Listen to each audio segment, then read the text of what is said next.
ఇంకోటి ఇవ్వండి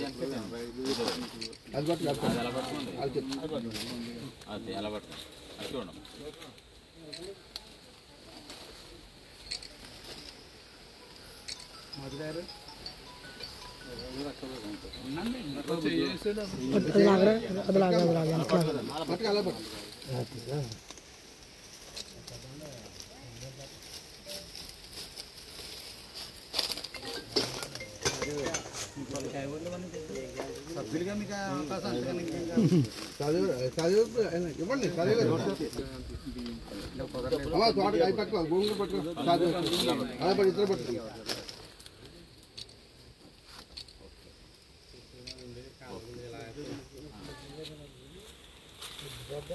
వండుకోవడానికి తినడానికి అన్నిటికీ సామాన్లు ఇమీడియట్గా పాపం ఇంటికి వెళ్ళిపోయిన వాళ్ళకి ఏది ఉంది కనుక మా రెడ్ క్రాస్ ఇమీడియట్కి సహాయం చేస్తాం. బియ్యం చాలా దగ్గర డబ్బులు ఇస్తాం. బరకం కొంచెం ఉన్న దాని మీద వేసి ఫోటో పెట్టండి. దీన్ని మీకు ఉండడానికి ఇమీడియట్గా ఉండాలి కదా, బరక వేసుకుని. అలాగే ఒకసారి దగ్గరగా ఉంది దగ్గర మీరు కూడా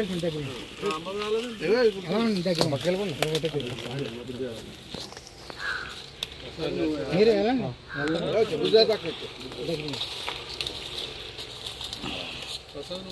ఆకలా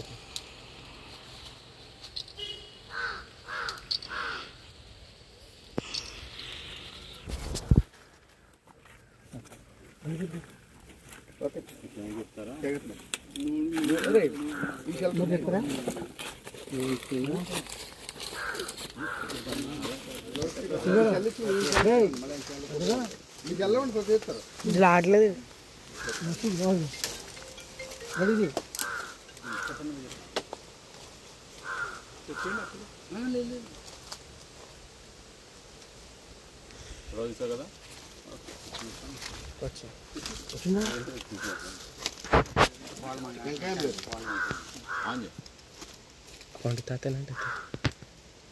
ఈరోజు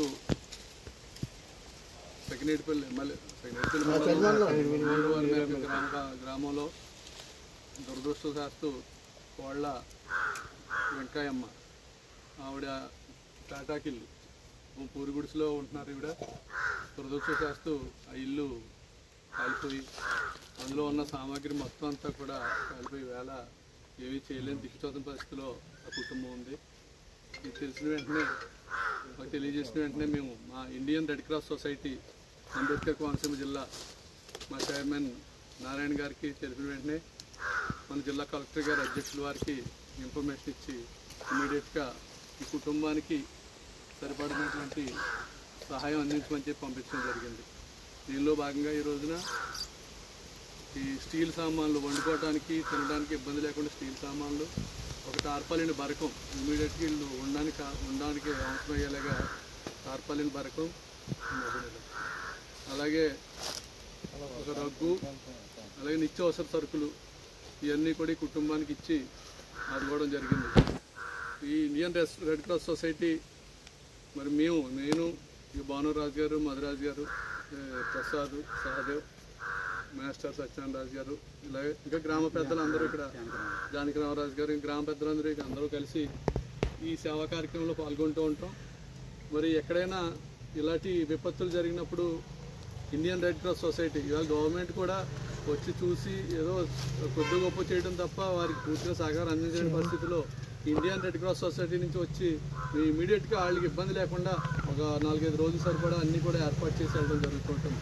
అలాగే ఇండియన్ రెడ్ క్రాస్ సొసైటీ ఎన్నో దేశాల్లో తుఫాన్లు కానీ లేకపోతే వరదలు కానీ లేకపోతే ఇలాగా విపత్తులు సంభవించినప్పుడు యుద్ధాలు జరిగినప్పుడు కానీ మరి అందరూ కూడా ముందుండి సహకారాల్లో ముందుంటారని చెప్పి మరి తెలియజేసుకుంటూ మరి కుటుంబానికి ప్రభుత్వం నుంచి కూడా మరి చాలా పేద కుటుంబం కనుక వారికి సహాయం అందించాలని చెప్పి తెలియజేసుకుంటూ సెలవు తీసుకుంటాం.